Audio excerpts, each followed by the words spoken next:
Hello, innovative teachers. On today's episode, we have Kayla from Bright in the Middle with us today, and we are so excited for her to share her experience and really her unique role at her school.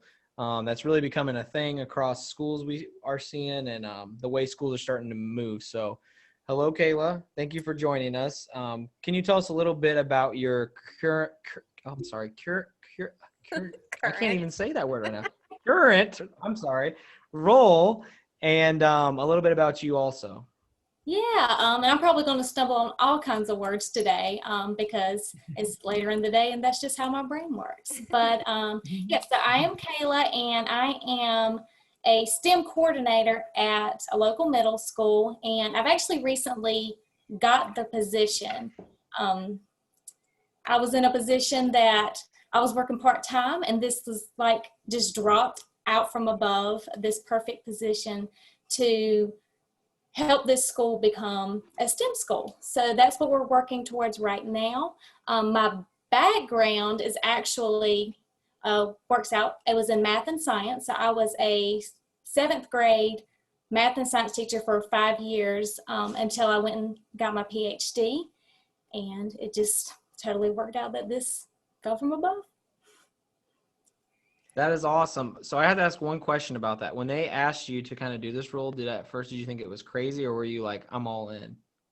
And I'll tell you honestly, whenever I saw the position, I thought it was something different. I thought it was like a STEM teacher, which would have been like awesome too. And when I actually found out that I would be coordinating the program to help them become a STEM school, I thought that was like really neat because I love working with teachers. I've worked with some teachers in the past in like my grad work and everything, but I also knew I'd get the opportunity to work with students and just try all these really, really cool things. So it was awesome. That is awesome. I love that. Do you have people call you doctor? So that is really weird. Right now, like some people do, I'm just like, call me Norville. Just call me Norville. Call me normal. Yeah, which I haven't had a lot of interactions with the students. I'm kind of going around and getting to know them a little bit more, but they haven't really called me anything yet. You could have a cute Halloween costume like last minute. I saw somebody have, it was like a Google Doc, and it's like the Google Doc logo, but you look like a doctor. So you could be a Google Doc and you are a doctor. That is really cool. I might do that because I was trying to think of something I could do tomorrow. Yeah, do it. And you are one, so it works. Write that down. So with your role, or maybe this is advice you give teachers at your school, but what do you think are some great ways for people getting started with STEM? What are ways that they can add that to their classroom with what they're already doing? So I've been telling them, I think that it's actually pretty easy to implement. You don't have to like start out implementing this huge like project-based learning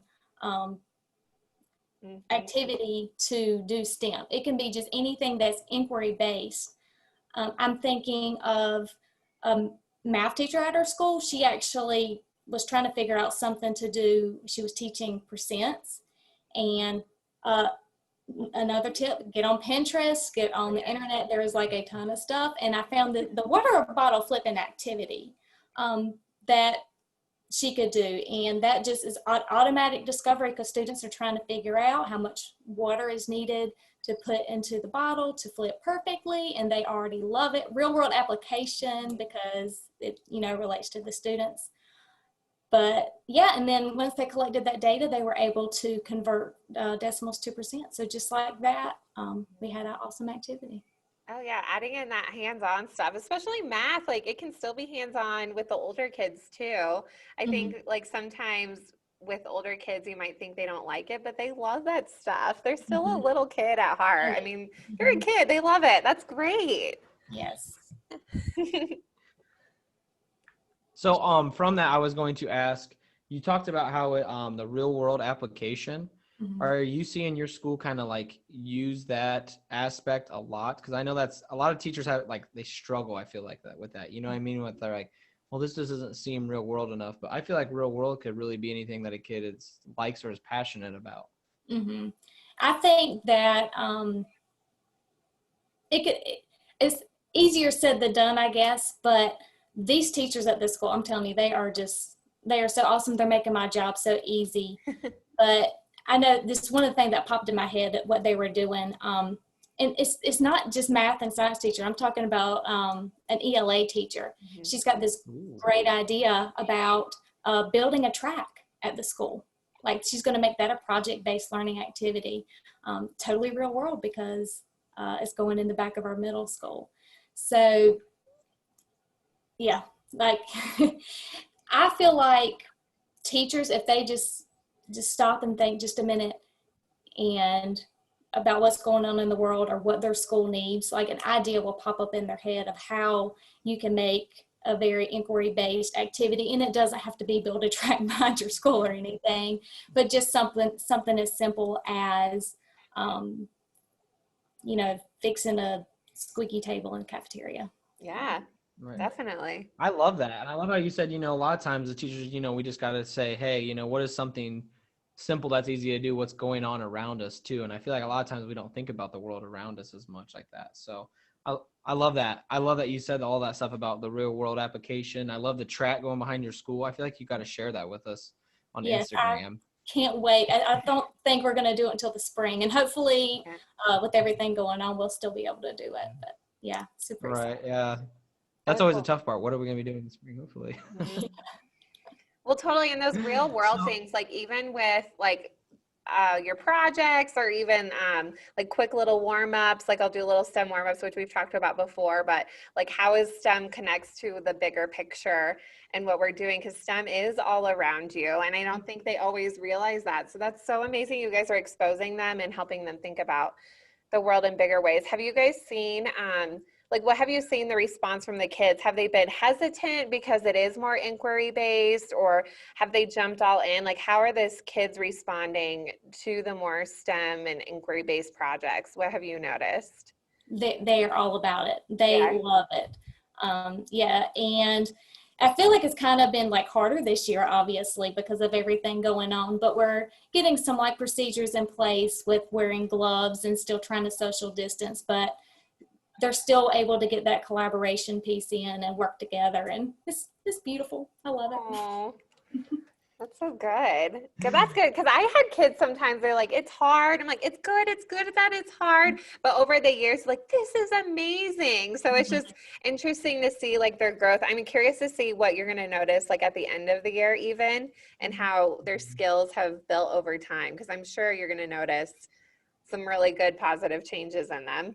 Mm-hmm. Yes, I think we so should too. do like we're going to do an update episode, and at the end of the year, you will have to update us with everything. That would be awesome, especially because like one of the things like I feel like we're touching on too, and like I feel like the word they use, in writing and reading is like stamina, like your reading stamina. Mm-hmm. But like I feel like that can be applied to STEM, like how you're able to be stretched and do those different tasks like that and stuff, for sure. Mm-hmm. Your STEM stamina. So what are yeah, exactly, we call it that. So when you talked kind of earlier about how you're going around to all these different rooms, what are some ways where you feel like teachers are doing something that our audience needs to know about, like this is the way you should approach this? I actually just went to visit a teacher yesterday, and I thought that everything she did was perfect. And here's another non-STEM teacher doing STEM things. She was a social studies teacher, and they were learning about ancient Egypt. And they did a STEM challenge to where they used connects to create a pyramid, and it had to at least be 12 inches tall. And that was like their criteria. And she had it set up beautifully. The classroom didn't allow for pyramid building. So she set up the media center. We went in there, she had everything set out.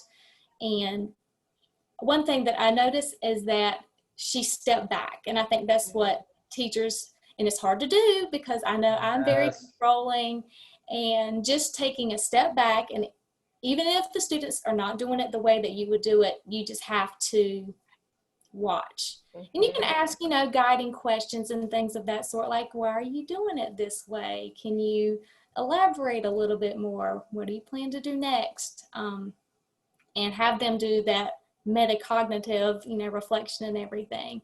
But yeah, try to step back. Mhm. I And love think how she did a you great like, job. right. And I think that's so cool that your social studies teacher is willing to do that. And I think, like you said, that's kind of people you want teaching, but I love how you went on the aspect of, kids that might not be doing things right. And you probably think in your head, like, cause I know when I'm teaching STEM, sometimes I'm like, wow, that's going to fail miserably. Sometimes it does, and sometimes it doesn't, because sometimes, there's different ways of doing things. So, as far as when you see these resources being used, and these different kind of ideas, do you just like from the outside looking in, just talk to them later, or do you like tell them like, hey, that was really cool that you did that? I kind of have like a little time where I talk to them afterwards, and we call it the glows and grows. As far as my Oh, I like. position, try to show off all the things that they're doing. And the girl yesterday, I'm like, girl, I am trying to figure out what in the world to have you grow with.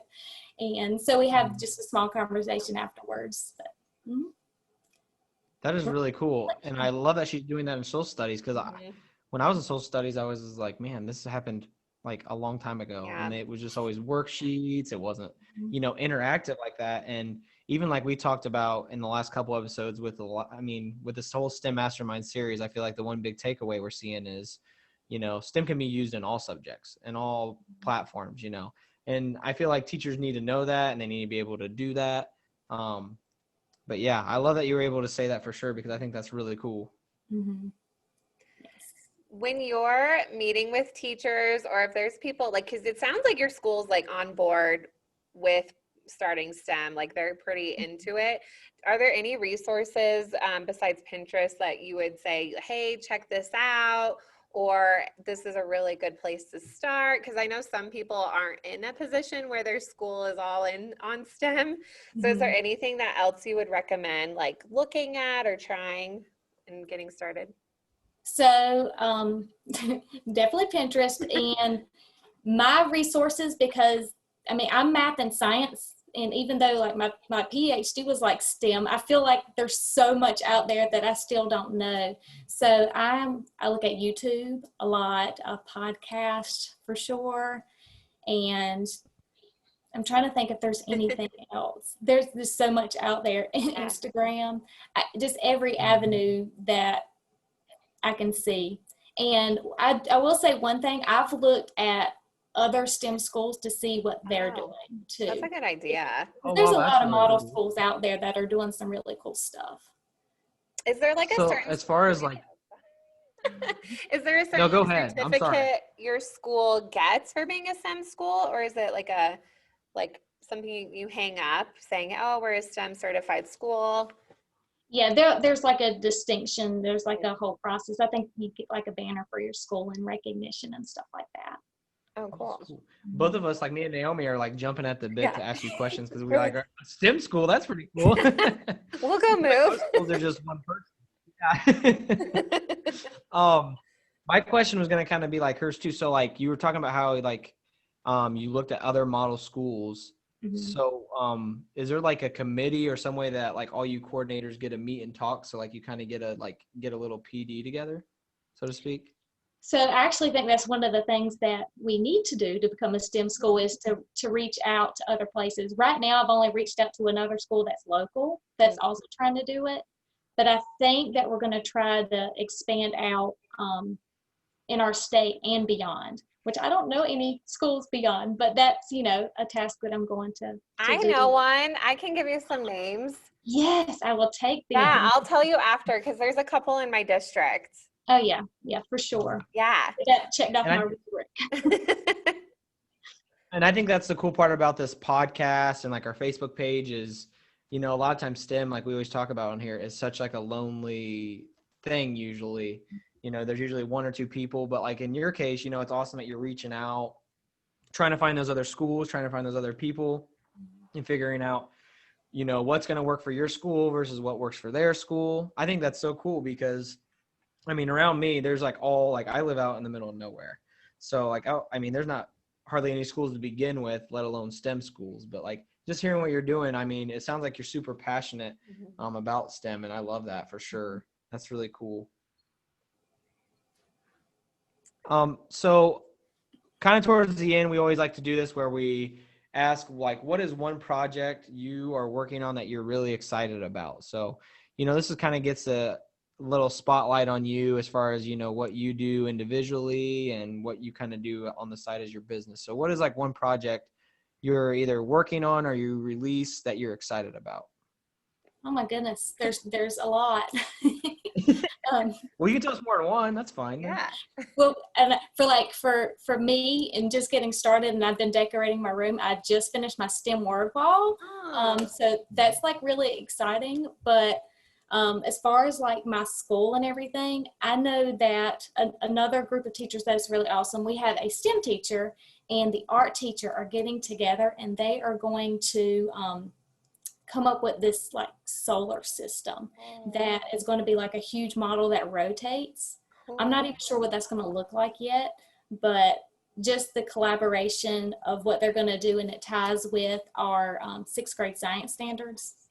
Like, I'm really looking. That is awesome. So it's going to be like a full scale solar system? Yeah, like the STEM teacher, he's got it going on. I'm just going to let him do his thing, and I'll help out the best I can. They're making my job easy. This sounds like something like my wife for spring break this year wanted to go to Florida, but I'll be like, can we just go to North Carolina? Like, I want to see the school. Yeah. They've got some really cool schools around here. That is really awesome. And I bet like you get to see a lot of the passion from the kids and the student. I mean, everyone in that building really, I bet wants to be there. And that's the way, it should be. It should be, a place where you come, you get to grow. It's fun. You get to explore. Mm-hmm. Yes. Do you see that a lot? Do you see that a lot from the kids, like in the hallways and stuff?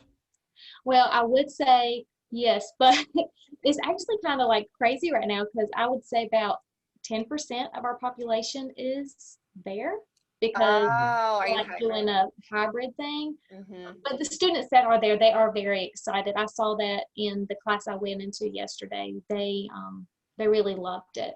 Cool. And I'm also trying to start some clubs, STEM clubs and everything.